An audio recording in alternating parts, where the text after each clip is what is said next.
Will you please stand and join singing of our national anthem? Gentlemen, please remove your caps.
Would Miss Amy Brown please come up and give the student-led invocation?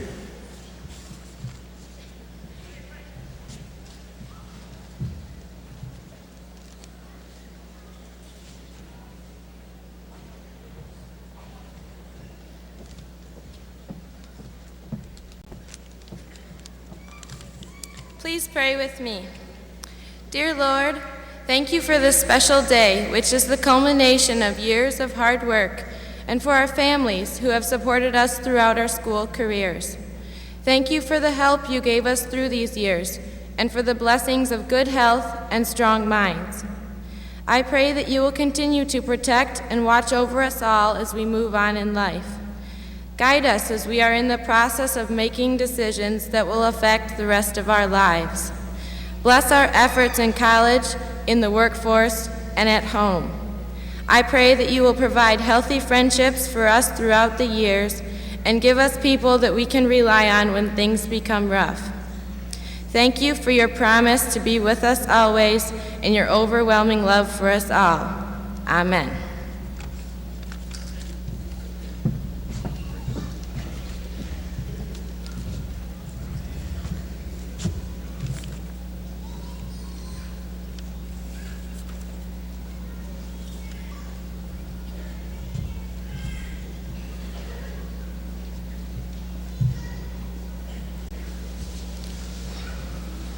Welcome to Portland Northern High School's 31st annual commencement exercise. We have several special guests with us this evening on stage. To my right is our Superintendent of Schools, Mr. Larry Moeller. Next to Mr. Moeller is Dr. Krista Adams, President Designee of the St. Clair County Community College. On my left is Board Trustee, Mr. Malcolm Floyd. He will be assisting with the diplomas tonight. Next to him is Mrs. Laura Jacobs, who is our senior class sponsor. And next to Laura is Mr. Dave Devendorf, Board Vice President Trustee, who will also be assisting with the diplomas this evening. And on the floor this evening is Mr. Henry Lowell. He is the signing interpreter, the interpreter at Portland Northern High School. We are the high school program in the county. We're extremely proud of Mr. Lowell and our entire hearing impaired program. Nobody in this auditorium will be working harder tonight than Mr. Lowell. He's asked us to speak very slowly. Thank you, Henry.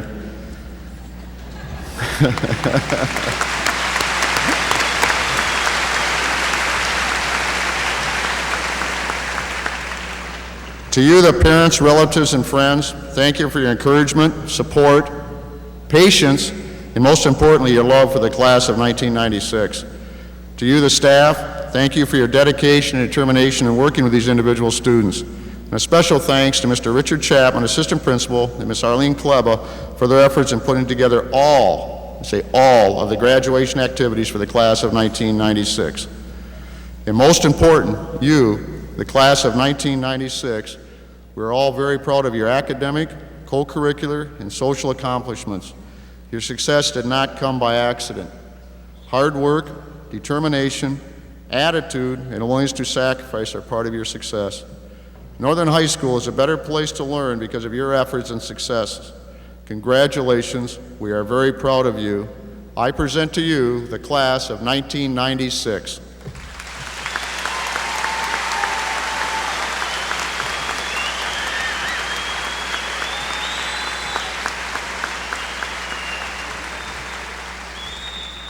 We will begin this evening with our class song, Learning to Fly by Tom Petty. Vocalists are Carmina Lachelle Brooks, Masafumi Kachafuchi. Piano will be Andrew Horvath. Guitar, Aaron Norris. Signing will be done by Andrea Baker, Karen Grinder, and Tina Frettenborough.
Started out down a dirty road.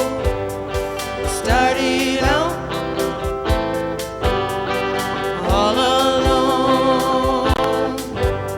And the sun went down as I crossed the hill. And the town lit up and the world got still.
Now I'd like to introduce the head child advocate for the Port Huron School District, Mr. Larry J. Moeller, Senior Superintendent. Mr. Moeller.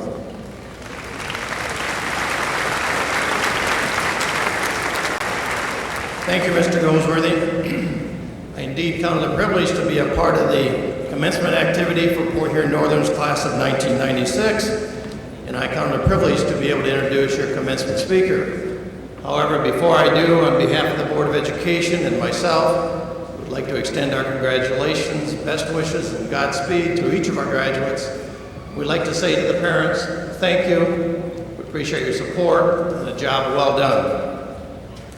One of the educational anchors in the Port Huron area is the St. Clair County Community College, which was established in 1923. Since that time, the community college has had many distinguished presidents, including the retiring president, Dr. Ernest Deere.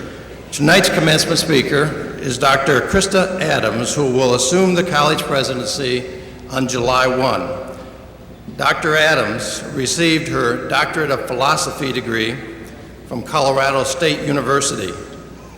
In addition to her doctorate, she has a Master of Arts degree in English from the University of Northern Colorado, a Bachelor of Arts degree with a major in English and a minor in Spanish. She graduated with her bachelor's degree, summa cum laude. Dr. Adams' commitment to the community service aspect of education is lengthy. To name just a few, Dr. Adams is a member of the Board of Directors of the Greeley Philharmonic Orchestra, a coordinator of the Business and Industry Education Development Activities of Rotary International, co-chair of the United Way Fund Development and the Community Reading Program, a member of the Board of Directors of the Mountain Prairie States Regional Girl Scout Council. Also, she is chairperson of a team, Octagon, a college interdisciplinary negotiating team. In addition, Dr. Adams is a member of many professional associations, but just a few would include Phi Delta Kappa, Rotary International, American Association of Women in Community Colleges, American Association of Higher Education, American Council on Education. Dr. Adams has also received many honors and awards, just a couple of which would be the Presidential Citation for Excellence in Service, Phi Delta Kappa Commendation, as well as the Nussbaum Scholarship Award. Dr. Adams is a resident of our community. She has 3 adult children, a son and 2 daughters. It's with pleasure that I introduce Dr. Adams. Krista.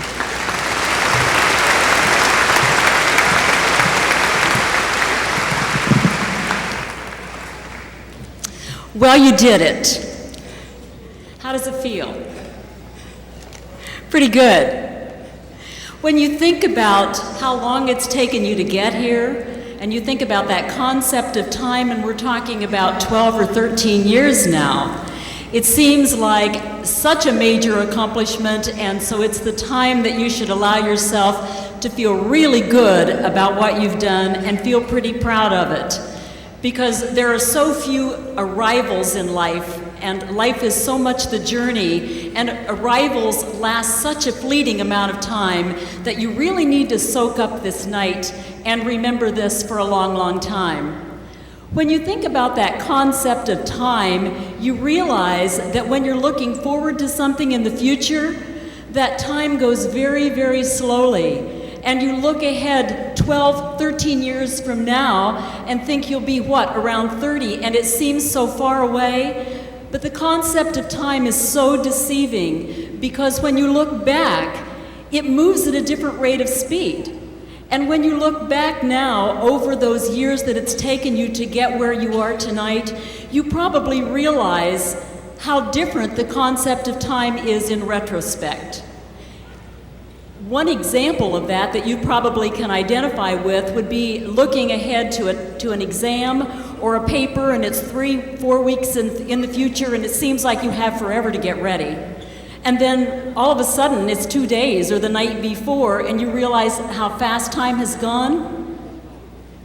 Or if you have a really special date that you're looking forward to, and it's a couple weeks away, and it seems like it takes forever for it to get here. So the concept of time is really our first true breathing lesson in life. It's important to appreciate that concept of time and as you soak up the moment where you are right now, because it really is a breathing lesson. Now, I know you've had enough of lessons. You've had lessons for 12 or 13 years, and that's not what you want to talk about tonight. But when you think about lessons, one thing that you realize is that sometimes you're taking lessons and you're learning and you're practicing, and you don't know that you're really having lessons or practicing or learning. Who taught you to breathe? Who taught you to live? And so within our breathing lessons, which are really a symbol for living lessons, what we really need to remember is that learning to live is something that we need to practice at. I did not invent the term breathing lessons. It is not my phrase. I borrowed it from a favorite writer, and some of you probably know the book was made into a film. But the writer's name is Ann Tyler, and the reason I love her is that she knows so much about living, and she has taught me so much about breathing. In the book that Ann Tyler wrote by that same title, Breathing Lessons, there is one brief character who is memorable to me. I don't think he made it into the film, but it's an old man, and it's an old man in a nursing home.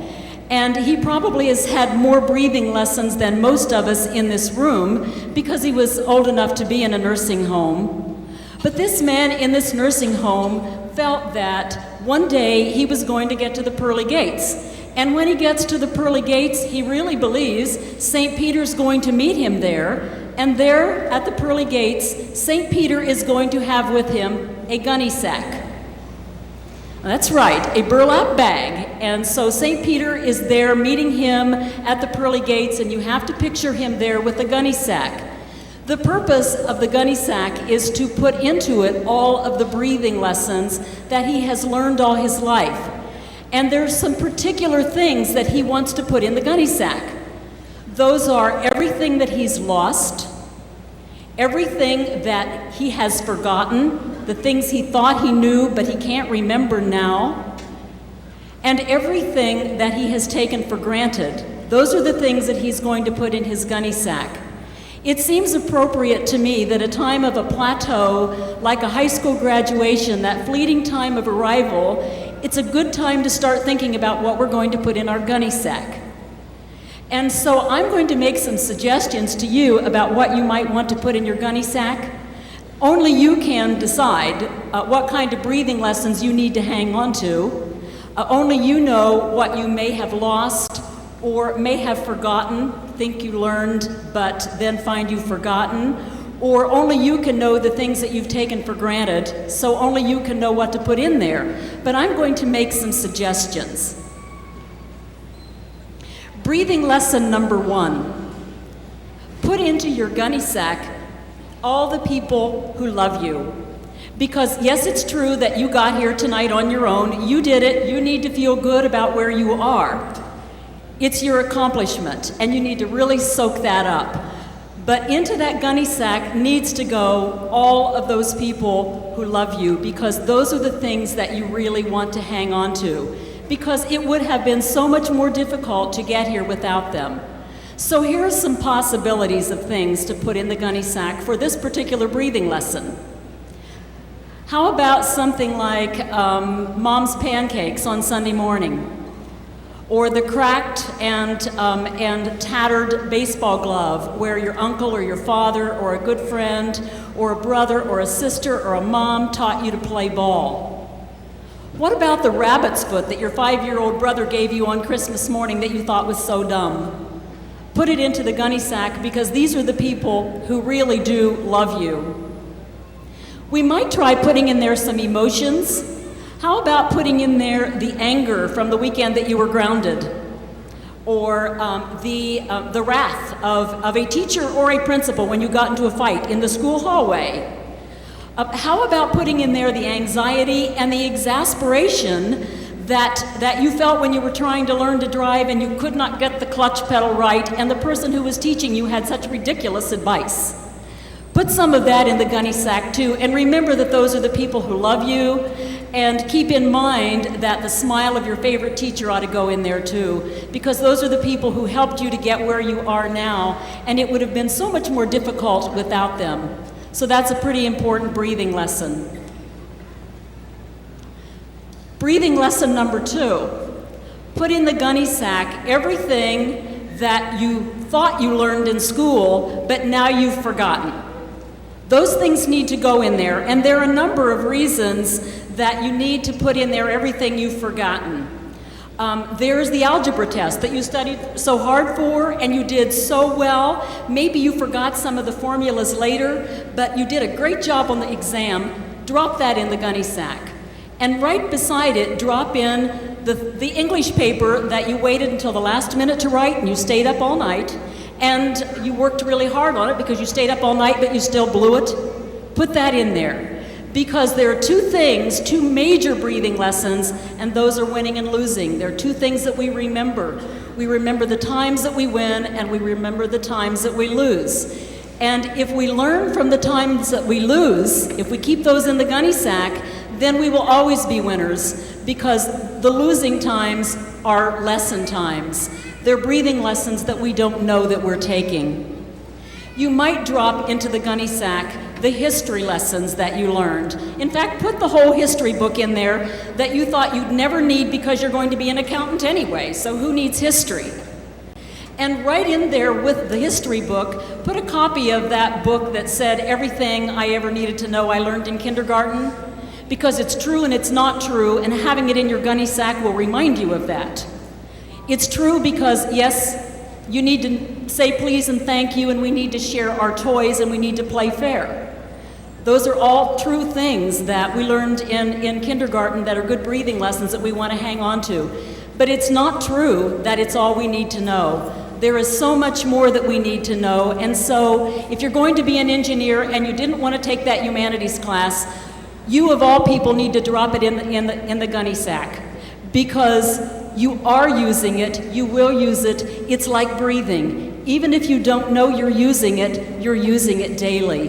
It's a synthesis of who you are. It becomes a part of your decision making. And even when you think you've forgotten it, it's there with you all the time, and you may draw on it when you don't even know it.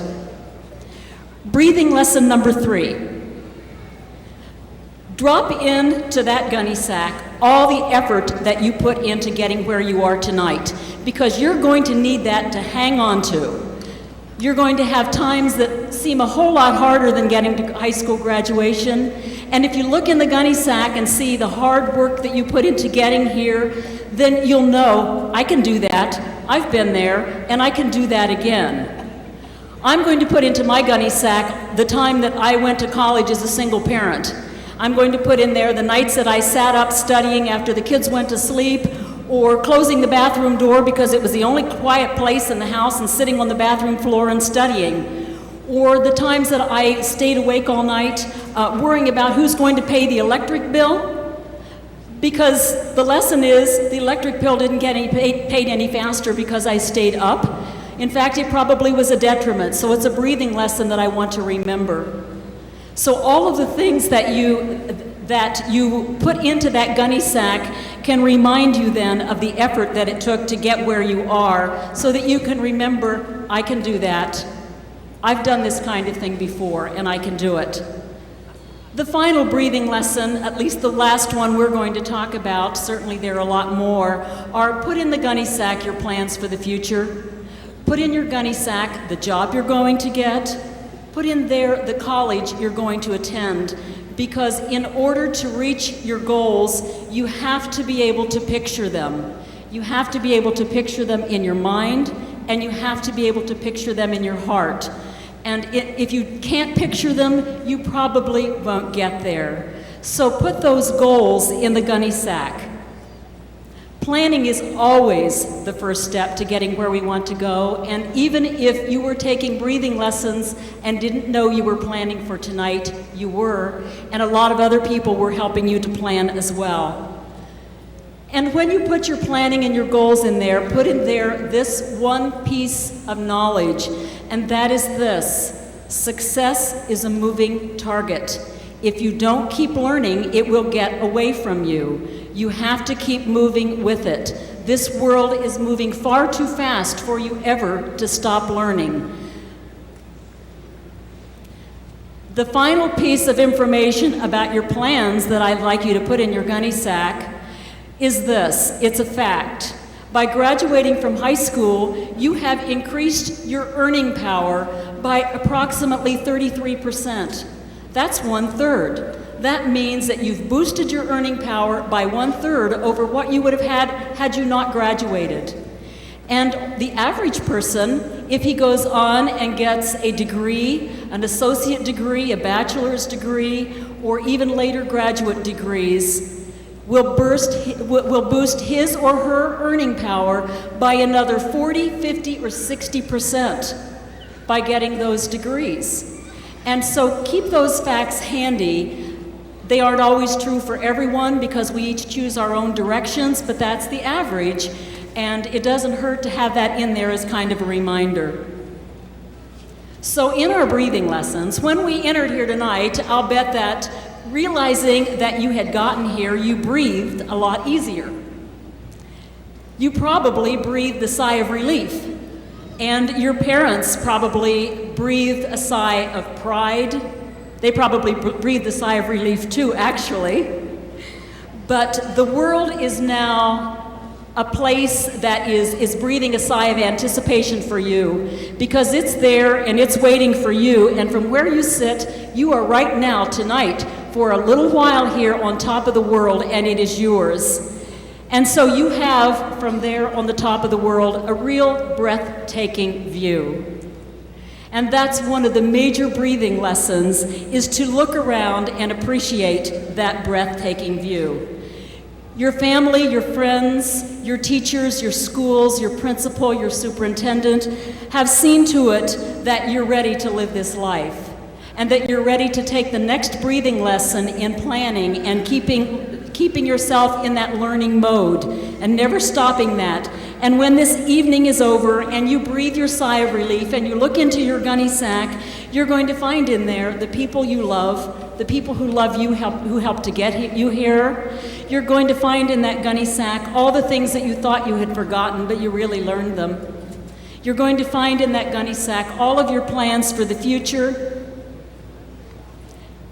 And for one of my breathing lessons tonight, I'm going to hold in my mind and put in my gunny sack the picture of you out on the street when I walked down the street from the college, and you were out there with all of your vigor and your excitement that you did this, that you were here, because I want to thank you for reminding me of why I'm in the profession I've chosen. You are that reason. So breathe easy, breathe well, savor every minute, and don't forget to practice.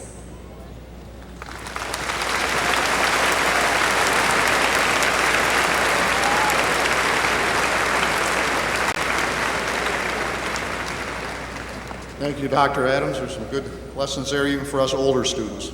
At this time, I'd like Melissa Petty, class president for the class of 1996, to come forward.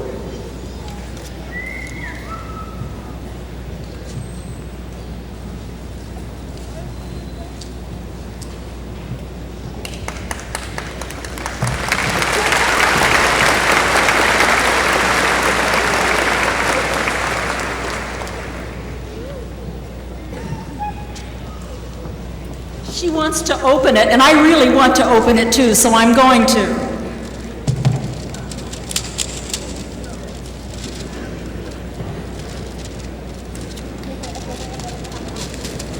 Probably putting it in front of the microphone is not the best place, but you get to hear it rattle.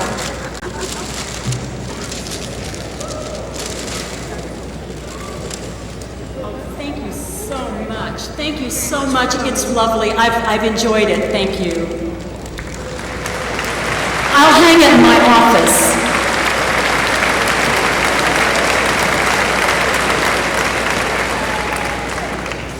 Thanks, Melissa. Dr. Adams is now an official Husky dog.